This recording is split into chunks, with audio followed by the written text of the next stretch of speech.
So for those of you who've seen me in the past, ask questions throughout. I will hopefully see your hand, especially if you're in this middle section because of the bright lights. But let me know, and I've also been trapped this year up. I have to move to that side soon, but I've been trapped up here. So by all means, ask questions. If I need to keep moving us along, I will. And other than that, we'll go from there. As a lot of you guys know, my background comes, I started at Medicare. I've worked for the manufacturers. I worked for a long-term care provider as their National Director of Reimbursement, and then have been consulting for many, many years. But it's been all DME, and wheelchairs became my baby. So we're gonna see what's been going on lately with Medicare. It's been quieter than normal when it comes to rehab. Whether you guys feel it or not, I have no clue, but let me know what we've got here. So we're gonna cover the latest updates and changes. Competitive bidding, we're in the CRT world, but it still affects us whether you know it or not. Whoops, we were hitting buttons I shouldn't be hitting. Upgrades, the documentation as an overall, the PMD PA process, which hopefully has been a good thing for everybody, and then finally, we're going to ask your questions, and hopefully these don't turn on me on their own. They are.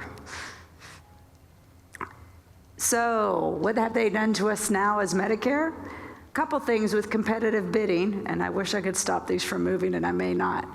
Why do we care about competitive bidding at the end of the day? We are in the CRT world, so everything's been always about standard mobility and not competitive bidding for us in our world.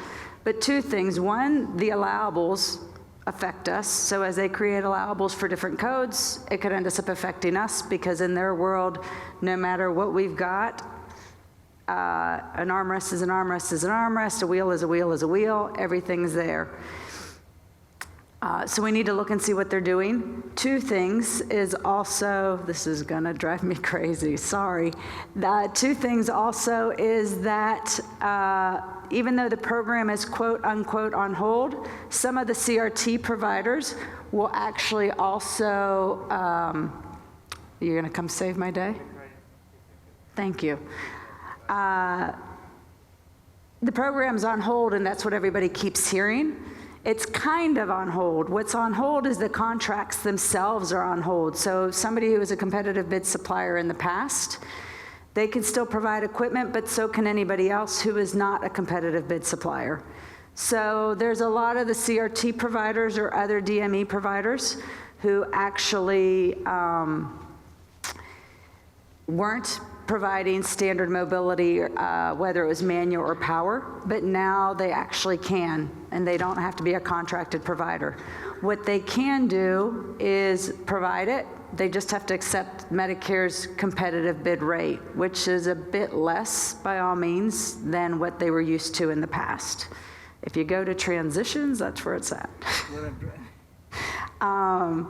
So that's what you'll have to look at on that side of it. So you may hear some providers that were doing CRT, they're starting to also go, click off on that one.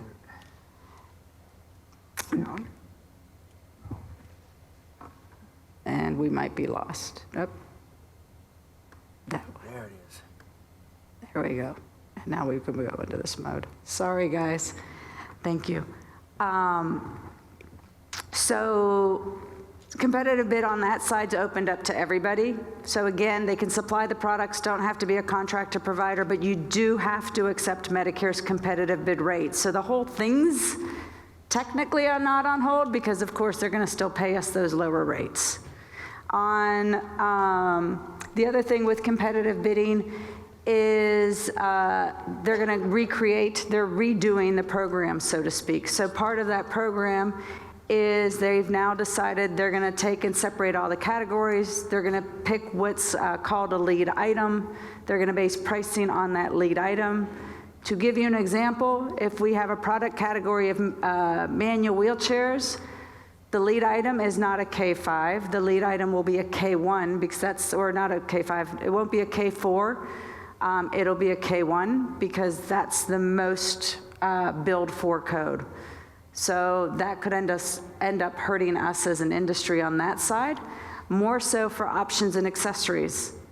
because that's going to include all our adjustable height armrests, that's going to include certain wheels, that's going to include anti-tips, it's going to include a lot of stuff, and that's going to affect pricing down the road, whether it's on a competitive bid base or not. So you guys need to make sure you stay up to date on it, see what's going on, stay involved, go to Congress, do all the lobbying efforts. Our hope is that we truly get CRT pulled out of everything with a separate benefit category, but you need to just make sure you understand the whole process. The latest that they've sent out on us, they always had standard mobility together that included walkers, standard wheelchairs, standard manual wheelchairs, and standard power. Now they've actually announced that they will separate out standard manual wheelchairs into one category, standard power wheelchairs into another category, and walkers as well. That's at least one good thing because that'll help, but that still is going to, I know, create an issue with options and accessories because, as we know, they don't pay us differently whether it's on manual or power. It's going to be paid the same. And remember that we get a carve out with power, but we have not with the CRT manual. So that's what's going on with competitive bidding at this point in time. The next thing that we have new is PDAC.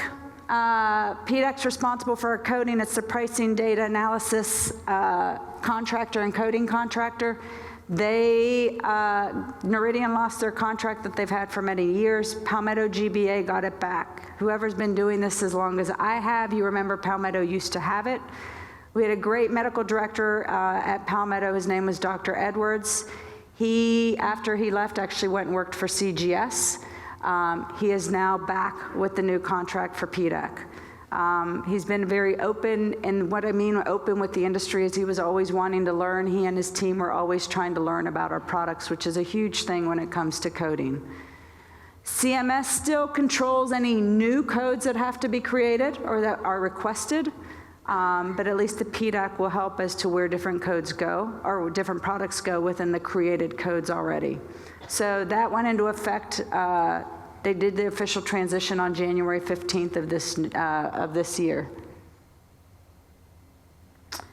Something else we've got, replacements. So for replacement parts, how often can I get a part or a chair replaced?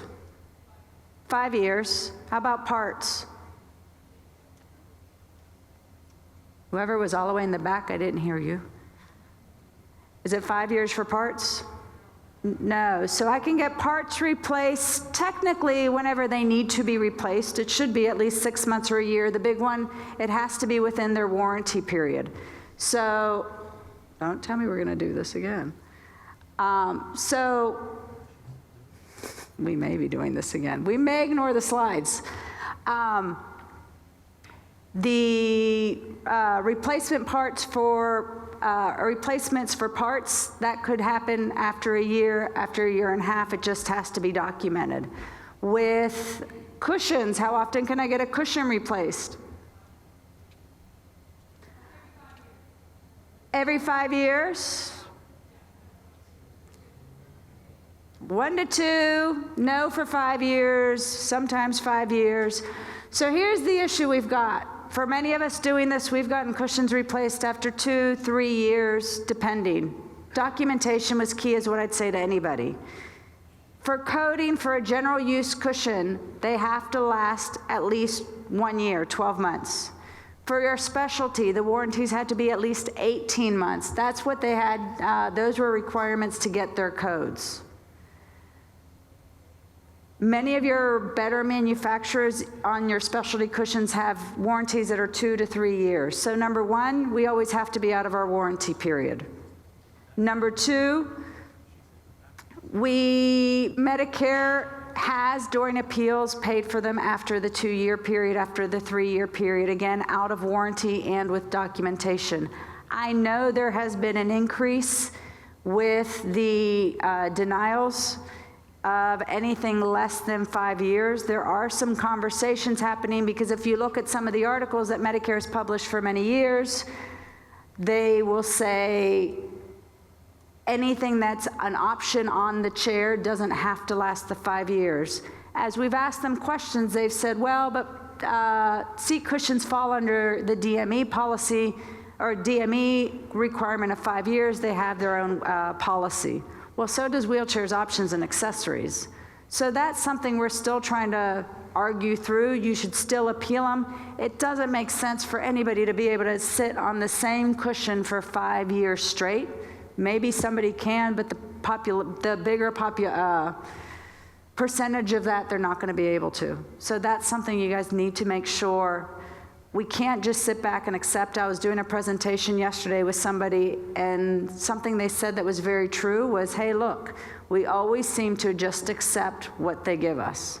Does it make clinical sense? No. So clinicians need to get involved with that fight. Does it, well, business sense by all means. In a lot of cases, you end up having to give it away because we don't want patients to get worse, but we can't expect suppliers to continually give the product away. So like I said, we've gone through this again throughout the years. We'll hit this, hey, they keep denying every 5 years, and then they come back and realize that doesn't make sense. So don't just give in to that side, but again, we need the clinicians to be able to properly document it and then also pick up the phones and make the phone calls as to this shouldn't be happening. So as I go back to where we should be, we obviously, Kurt, only fixed one slide. For upgrades, back in 2016, they sent out the article that said, hey, titanium was always considered part of the material for any K5 code. We all kind of laughed. That didn't make sense, but that's where they put us and said, you can't unbundle a titanium upgrade. They also said that for the heavy-duty options. From 2016 on, everybody was trying to go, how do we provide our Medicare client with a titanium chair that they don't completely have to go out of pocket, or we don't get in trouble with the way everything's billed. Twofold. One, you still are able to provide the chair. Two, in February of this year, they said, oh, we need to clarify, and I know what we did. We need to clarify the article and say that we also didn't mean just titanium, we also meant carbon fiber. Well, so they ended up sitting there and telling us that with carbon fiber chairs, those were also considered included in the base. And I'm looking for my computer to come back to me. With the carbon fiber, we have the same options that we had before, which means that we are going to apply this to all. With the carbon fiber, it just means that we're in the same situation as titanium. So can we provide carbon fiber or titanium chairs to Medicare? Yes. Do you have to lose money on them? No. So how will we actually provide those chairs? What's the one way under Medicare to do it and properly bill for it without losing money on it? Unassigned, non-assigned, cash up front, credit cards, however it is, they just need to be able to pay the supplier up front for the full price of the order. The hard part on that is we've put all the onus on the beneficiary, which does limit access to many of them, but not all of them. So you have to be able to have that conversation. You can do that non-assigned, no ABNs required. You're not going to split out the titanium or carbon fiber upcharges.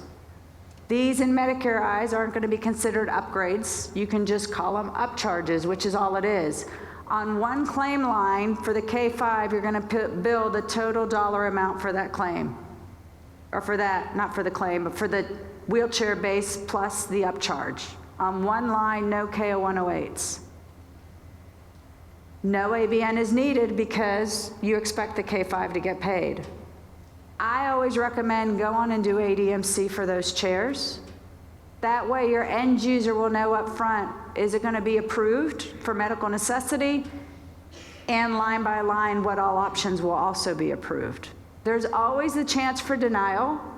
They could end up dropping their Medicare benefits. Same, similar, even though Medicare is doing a much better job at checking for same, similar equipment.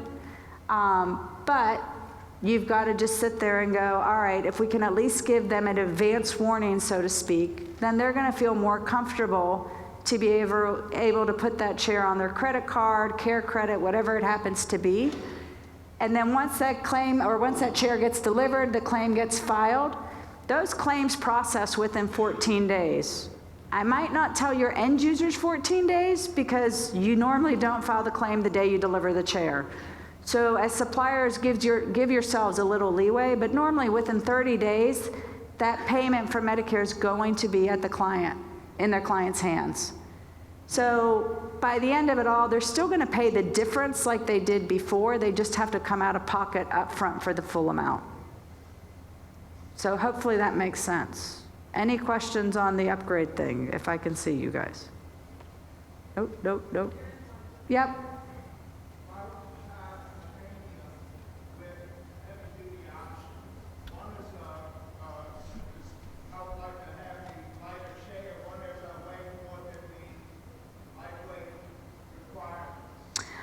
So why would we tie the heavy-duty option to the titanium? Why is that all lumped together? Two things. One is I tell everybody that I talk to, I don't always agree with the things they say. I just unfortunately have to teach you on it. It makes no sense. Quite honestly, I believe the way they have it written the way they have it written in that article was they believe that heavy-duty meant it also included titanium. They thought it was all lumped together, and that's how they wrote the article. Unfortunately, we have two standard bariatric codes, K6, K7. They're standard big steel heavy chairs. So they have ended up locking us out on that side of it. It's part of the argument right now. This isn't an issue that we need to just sit there and not say anything on. So there have been FOIA requests, because part of their article said, hey, we've always meant, titanium was always included in the allowable when we created it for K5s.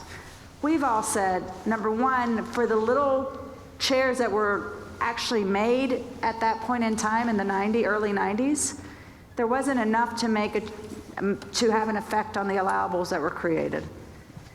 So we've said, in essence, prove it, and so far what we have found is they can't prove it. So that's one of the battles. And then two, a bigger battle. Remember, for a long time, titanium chairs, and even some that weren't, Quick EM6 was a great example of a heavy-duty, higher-end, as lightweight as it could be, manual wheelchair. That was a K9. Those were all officially code verified. Titanium chairs, the Quick EM6, PDG Eclipse, all were code verified as K9s by PDAC, by Medicare. They paid those claims for years as K9s. So we're kind of saying, well, if you always thought that if you say the allowable always included titanium, why would you pay us under a K9 for all the years you did? So again, that's part of the battle, but the battle can't just be this small group that I tend to see up in DC or part of NCART or part of other groups. It needs to be a lot more people. So as we fight for that, that's going to include the HD side of it. But it makes no sense. That's just the way they wrote their article, and that's what we're stuck with. But I will tell you, standing on my side of it, it's been pretty quiet. I don't hear that many people screaming about this as an issue. I've seen a lot of people who say we just can't do it, and hopefully both clinicians know that it can be done. The one set of clients where it does make it tough is going to be your Medicaid clients, but they're not completely shut out.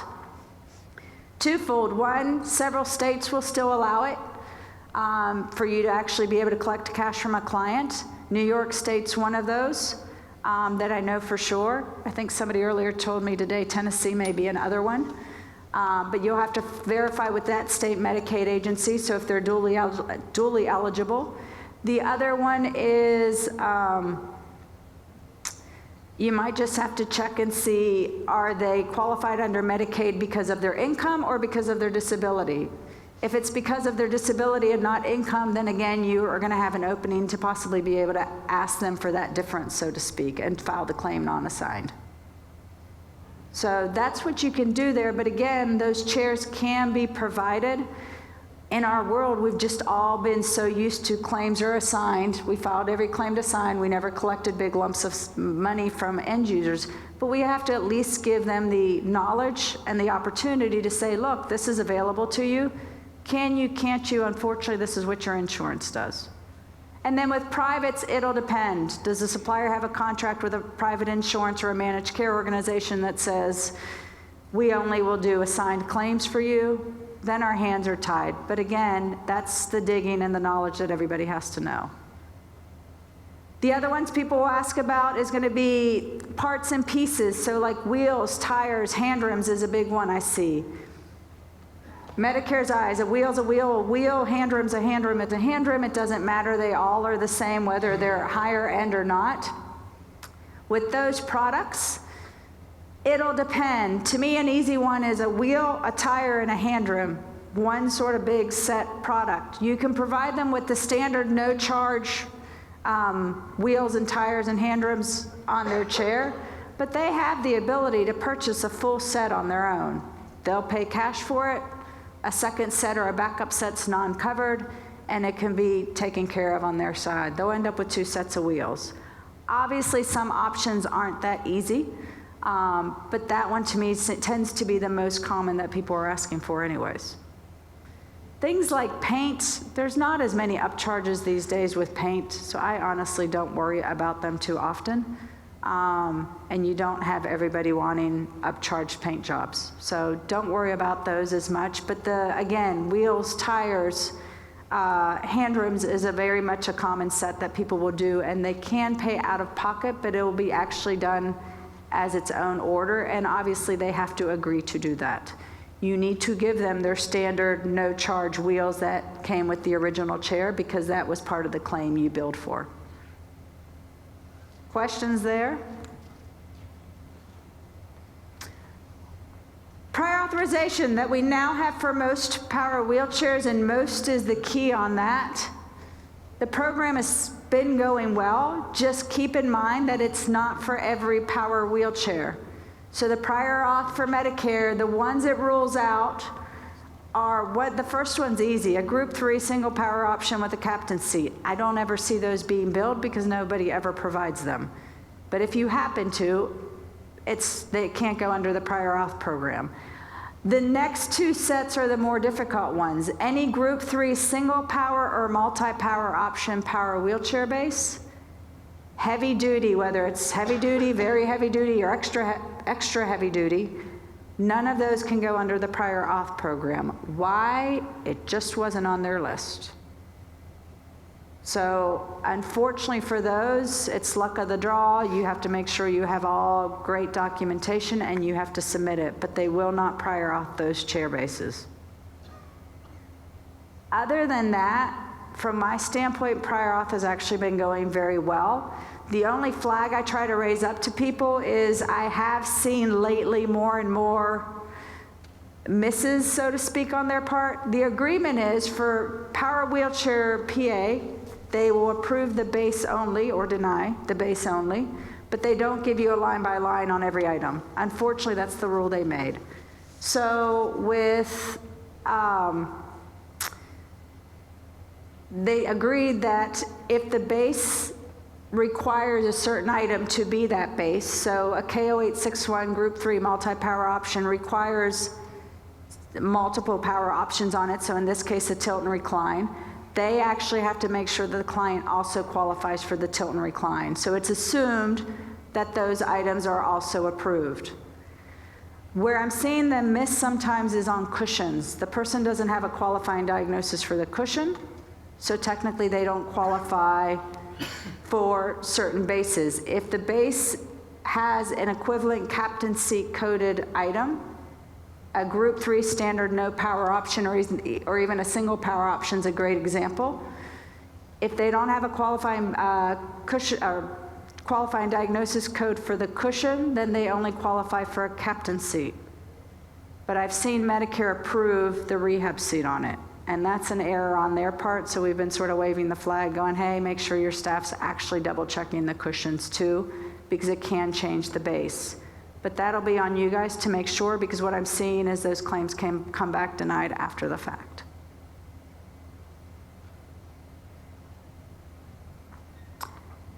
The denial letters for the PMD PA program will actually go to the provider and to the beneficiary. They no longer go to the physician unless they're specifically requested. So in most cases, that's fine, but sometimes as providers, you guys are wanting to go, hey, look, doc, this isn't me, this is your documentation. But you can request it separately, it just isn't done automatically. PMD PA is no longer and hasn't been a option. It's mandatory. If you do not do it, it's not a 25% reduction, it's just a flat out denial. So to me personally, I don't know why you wouldn't do it. The responses come in fast. You can resubmit as many times as you want, but hopefully you're only submitting it in once. You get your approval, you move on, you're guaranteed your money, and off you go. They are to be checking for same similar equipment under the prior auth program as well. And for that part, I have seen them do a pretty good job. So that's gonna take away any possible questions of, hey, do they have other equipment or not? So they will check for that. The face-to-face visit notes. The reason I bring this up is I'm still seeing people either ask for way too much or not get enough. And the way too much is I'll see chart notes that look good, and then somebody else sends me the second set of chart notes they asked for, and what I do is I call it that they're asking the doctor to write the perfect paragraph, when meanwhile the doctor's notes have been sufficient. So I know everybody gets hung up on, hey, Medicare says for power wheelchairs or power mobility devices, the doctor's office visit needs to be specific for powered mobility or for mobility needs. That's fine, but they don't have to go through that they don't need a cane, crutch, or walker, that this is all their strength and all their range of motion tests. For the level chairs for CRT that we're working with, we're sending them to a therapist. The therapist is doing most of that. So you have to take the doctor's exam plus the eval. Remember, face-to-face date is the completion of the full face-to-face exam, which includes your eval. So at times, whether it's people within this room, your staff, or people you work with, I do see requests that I'm going, why are you bothering them again? Their notes are good. They confirm the diagnosis. You can tell the person doesn't ambulate. They a lot of times will have notes that they're sending them to seating clinic for a new wheelchair. There's enough there, but we don't have to have every little line by line of cane, crutches, and walkers and manual wheelchairs and scooters ruled out by the doctor. That onus is going on to the therapist. If you're doing a standard group 2, different story, because in a lot of cases therapists may not be involved, so the doctor does have to have a lot more meat in those chart notes. But whether you're a clinician or whether you're a supplier, just make sure that we're not making the process longer. People have asked about addendums, and I still see some, but not as many. Again, a lot of the addendums is somebody's asking the doctor to add the perfect paragraph into their already pretty good chart notes. So hopefully we don't do that. If the addendums are in essence, if the chart notes don't have anything and the addendums are everything else, they may question as to, well, did they actually do all this exam during their visit? So I personally don't expect to see a lot of addendums. Again, the therapists are going to have the meat of the information as to why do they need powered mobility. That's why the doctor's sending them to the therapists. And then EMR is another one that I get asked about. Most facilities and even smaller hospitals, everybody's using their electronic records. Most of them are perfectly fine. Every once in a while, somebody will send me something and it literally looks like it's on a typewriter and it's not an official electronic medical record. It needs to be an official electronic medical record for it to actually get through. I know there's some programs out there for people just to sign off on maybe an eval or something. You need to make sure it meets the requirements that Medicare has. Is it protected, or can anybody go in and type in somebody else's name? So that onus will fall on you guys. That may not get checked so much during a medical review, prior auth or anything. That's going to get checked on the back end for audits. So that's what you'll have there.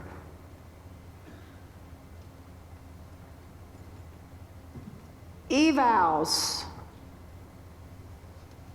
With evals, latest, the one I'm hearing to come back up again, for a long time there, Medicare kept talking about, hey, we're working on a template for an eval that everybody could get filled out. It's been quiet again. Well, it was quiet for a while, and I'm starting to hear it bubble up again.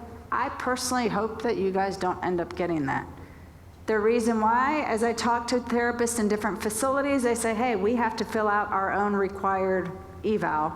And if I now have a Medicare eval, I'm gonna have to fill out 2 evals. The other problem too is, what if you're a therapist who the population you primarily work with is stroke, but somebody else's population is primarily spinal cord or head injuries?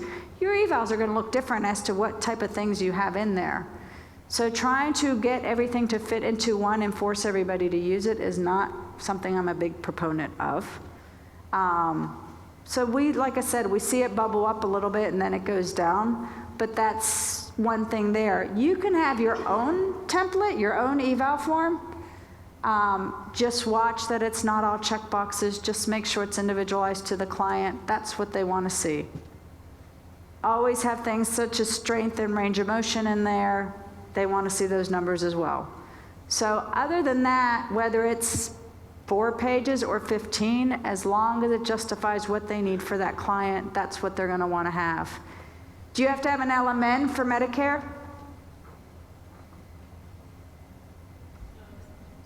No.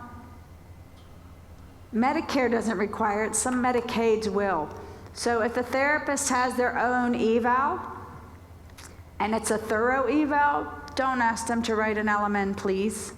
If you're the therapist and you're being asked to write an LMN, one, verify, does somebody else other than Medicare require the LMN, because Medicare does not. If it's a good, thorough eval, that's all you should have to have. There are some, I believe it's Massachusetts, Medicaid will require an LMN. But same thing, your provider should be able to tell you that. So eval should be sufficient for most insurances, sometimes an LMN. Again, a template is kind of just a weird word, because again, if you have your own set eval, it can be considered a template, but it's your eval. And not too many check boxes on those. If there's any corrections or errors, make sure just put a line through it. It used to be signatures and dates. They're going back to initials, either or at this point in time. I always say better safe than sorry. Just put your initials and date by it. No whiteout whatsoever. Then from there, you guys are all the quiet bunch. Every other year, and I don't know if it's because I'm walking the floors down there, but you guys are all quieter. What's the things you guys have heard of lately? And don't be shy. Yes.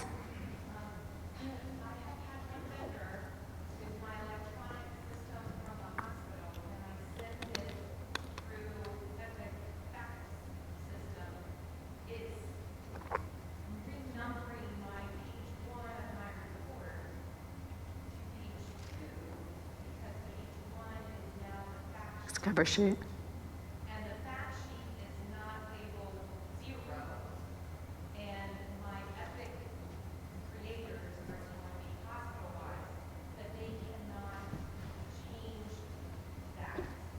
And so I got my report back saying that I had to repeat what number 1 and repage all the numbers and all that stuff. I'm assuming your page 1 of the eval or of your report looks like a page 1? Yes. No. So she was asking, do I have to have all my numbers renumbered because of my Epic system? Page 0 or page 1 is my fax cover sheet. Now my eval starts on page 2. No. I mean, worst case, if they're really nervous about it, I'd say, hey, write them a attestation of some sort saying our system, this is what our system does, this is our business practice or our EMR practice. They can keep it on file if they were ever to get in trouble, but they're not going to get in trouble for that. So I would not do that. Don't redo anything on that part, because you will be more tied to the hospital requirements than you are to ours. So you'll be fine on that. Other things that you guys are getting asked for, told, insinuated. Can you clarify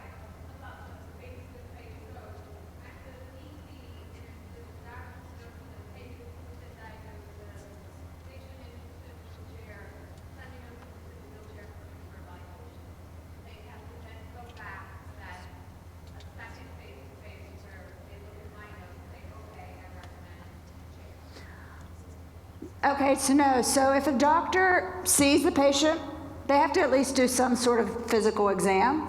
And at the end of that exam, I'm sending them to the therapist for their full wheelchair seating eval. Then they don't, and then you do your eval, you send your report to the doctor. They don't have to go back to the doctor. If the doctor just says, oh yeah, normally I see this from phone calls, it's their second, third, fourth chair, all right, go to clinic, I'll send in the order, and they physically don't see the doctor or don't have at least a basic exam done, then they will actually have to have some sort of true face-to-face exam completed. But if they've already gone in, they did their normal review of systems and their normal type of doctor's visit, doesn't have to be too in-depth, and then they send them to you, they don't have to go back. The day they sign your eval will then be the date of the face-to-face. So when Medicare considers the face-to-face, they're saying it's the day the full exam is completed. You become part of that full exam. So once they review it and sign it, that's the end of the full exam, and then they're good to go. So do not send your patients back, especially because now we're asking them for a second copay from their doctor's visits too. But like I said, you do have some second, third, fourth wheelchair time users. They know what they want. Nothing's really changed. They call up their doctor, I think it's time for a new wheelchair, and the doctor says, go see your therapist. At that point, they do need to get back and physically actually see their doctor. And then it's the latter of the two, either the day they sign your report or the day of their visit. Does that help? Okay, perfect. Yes?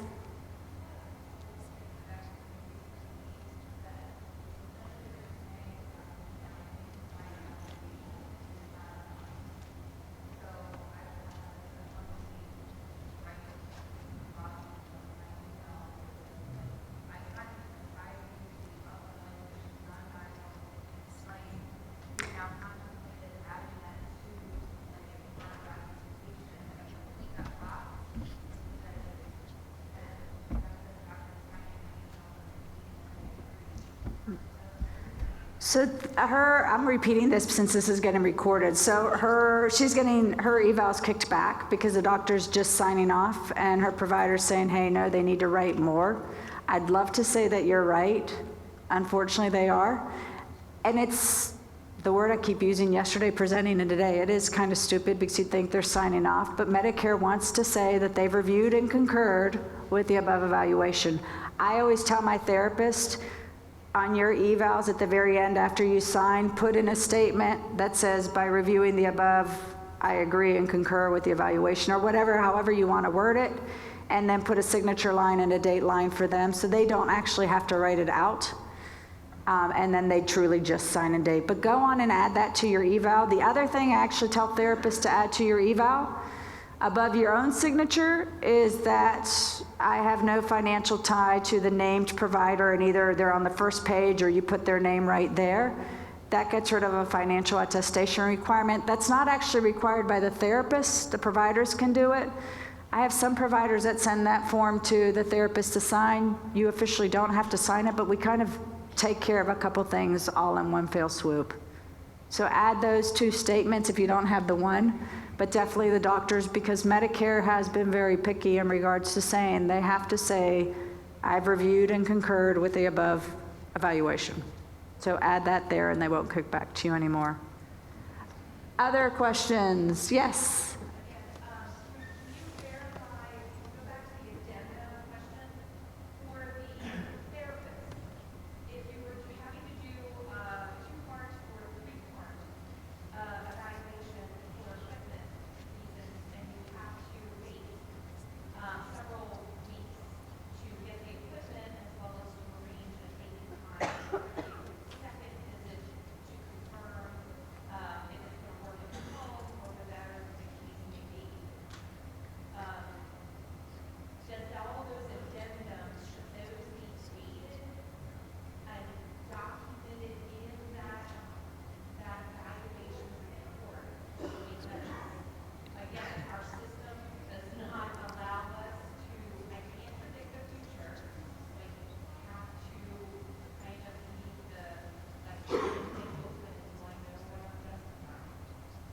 So if I understand correctly, your system, you might have to see the patient 2 or 3 times as part of their whole evaluation when you determine which chair they're going to get.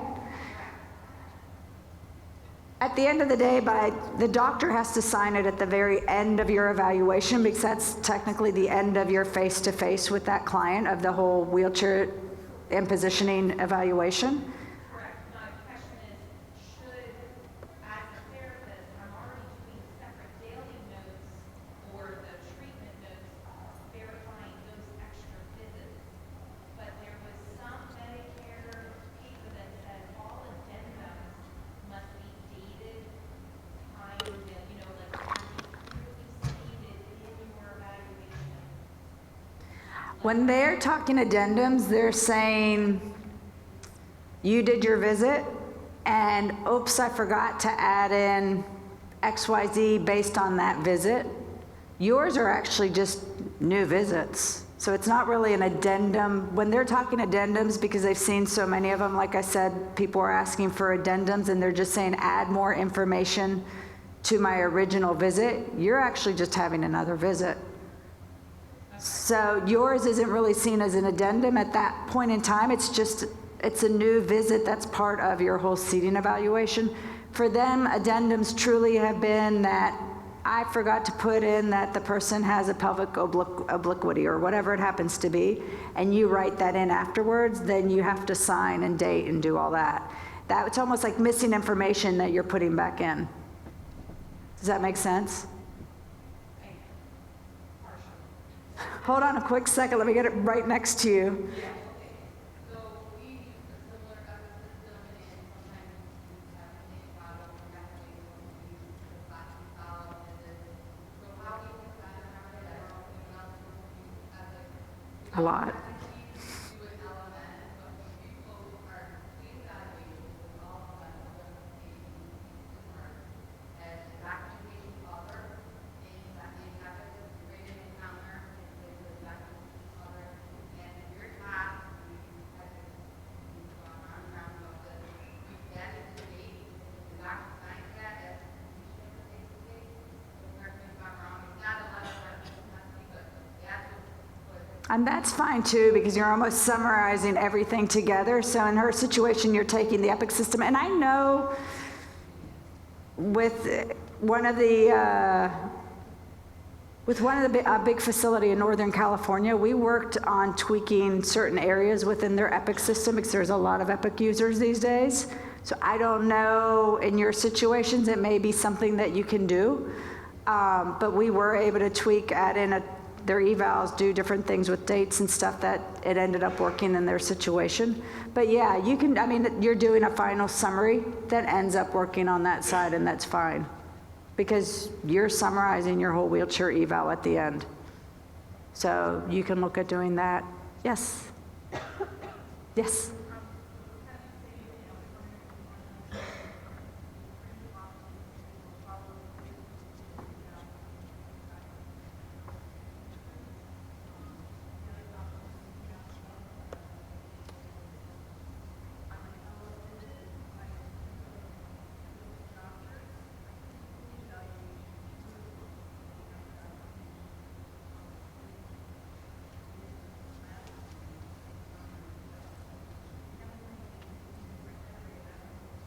Right.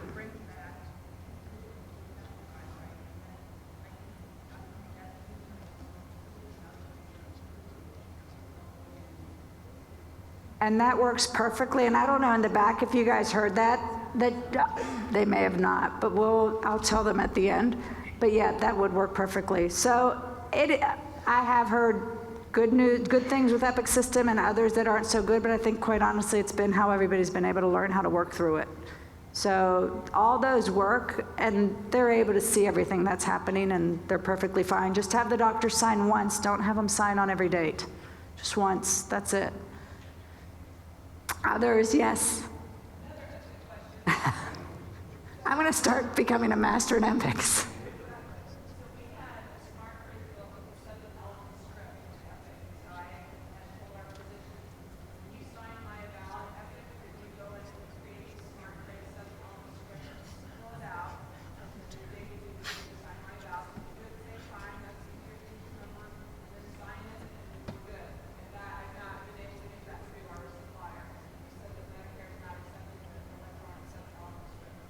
That's untrue. They won't accept a typewritten 7-element.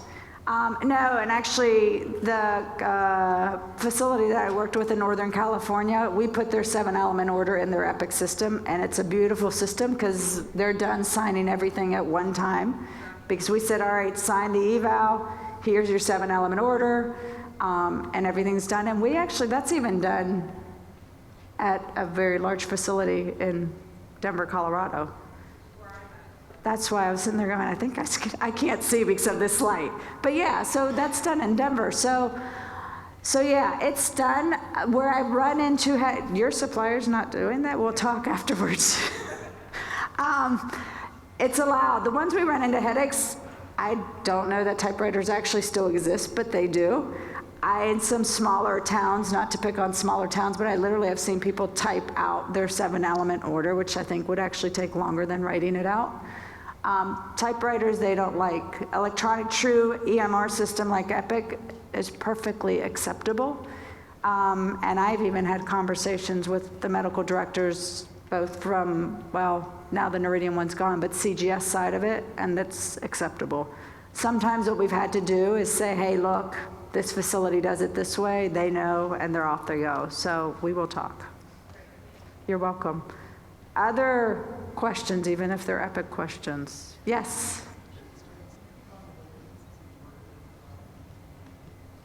The order in regards to the start date?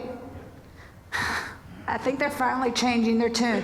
So the DPD, detailed product description, is what we need. It's in essence your detailed written order for powered mobility. As suppliers, you guys can fill out everything, and please do fill out everything. The only thing you cannot do is sign and date it. I still run into people that have doctors fill in the diagnoses or length of need or whatever it is. They don't have to do that. They just sign and date. With the whole order date that they talked about, they have gotten softer on that, which has been good because they now follow the detailed written order, and it just says order date. So twofold, if you as a provider fill out the DPD, which in most cases, I don't even know, I'm guessing you're a provider, but if the provider fills out the DPD, then put a start date on the top. A lot of providers will use their face-to-face date or even the first time of initial contact from the doctor, and then they sign and date it. But you can have that typed in on your own. As a supplier, you put that in, so there'll be 2 actual dates. If the doctor writes the DPD, which they don't, but if they did, then they just need their signature date. Does that make sense? So in your system, if you're writing out the DPD as providers, which you can, you have the start date, or you can have the date on the top. Like I said, most people use face-to-face date or eval date. Either is fine. They're not sticklers about that date. They're just sticklers about having both of them there. So that's where they are with those. Other questions? Can you revisit not needing those letters that was essentially for Medicare, because that sounds awesome. So it takes me so much time. So am I supposed to be saying, like, say it's a pressure ulcer, or saying documenting pressure ulcer, thus they need a pressure relieving cushion? You don't even have to go that far. So as much as sometimes Medicare's rules give me a headache, they're not complete idiots. Their med review teams do turn over a lot. They're learning, we're all learning. But at the end of the day, for pressure wounds, a perfect example, if you're going through your seating eval and you have your area where you either talk about, skin issues, sensation issues, anything like that, history of pressure wounds, all of that, they can look at that and physically say, okay, they ordered a skin protection cushion, so yes, they qualify for skin protection, sort of like check in their brain. Some people may write, history of pressure wounds, ordering XYZ cushion, and that's fine too, but you don't physically have to write a paragraph or a line that says each item out. I will tell you, your providers like it a lot because for their funding departments, it does make life easier. And for little things, certain things, you might actually have a sentence there, but for some, it's, you guys put, can they do weight shifts or can't they? So that should check off certain boxes, whether it's powered seating, whether it's skin protection cushions. You may document, say, sensation issues or postural asymmetries, which will qualify my positioning back or my laterals. So a lot of that's already going to be within your eval. Your providers need to know how to read it. Right now, if it's for power, at the end of the day, something you could always do is just say, look, put it through prior auth because they have to. And if it gets kicked back, then we'll see what we need to do. It's no skin off their back at the end of the day, and it'll be a good, sign on your side of it if something's not there. But officially, Medicare does not require an LMN. Again, a lot of us have been doing this for many years. I remember it was always all LMNs, but that was like years and years ago. And I know, as I was doing a training yesterday, and a therapist said, look, I do my whole eval while I'm at clinic, and I'm done. And she's good to go. So it just needs to be a thorough eval. So that's always when I do hesitate. But again, if they put it through the PA process and it gets kicked back, you'll know, is it working, is it not, as long as it's a qualifying client. So you can look at it from that side. Or if not, I'm always happy to review and say, yes, eval looks good. Eval probably is going to need a little bit more information on it. Anybody else? Questions? So with Medicare, watch out for competitive bidding. I know we're CRT, but for options, it is going to be a crucial thing. And some of those options include our cushions and our backs. So although we think this isn't our world because we are CRT, it will end up affecting us when it comes to all the allowables. So that's number one. I will make sure that you guys take home with you. Number two, we need people screaming louder when they make certain changes that don't make sense because they're not hearing it whatsoever.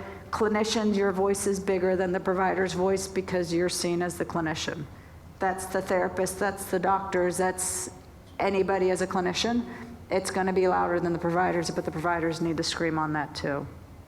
So other than that, I think we have just finished perfectly on time. We apologize for all my technical difficulties, but if there's anything else, I will be here for a little while, and then I'll be here for the rest of the week for the show. But thank you very much. We will give you your code, and we'll be good to go.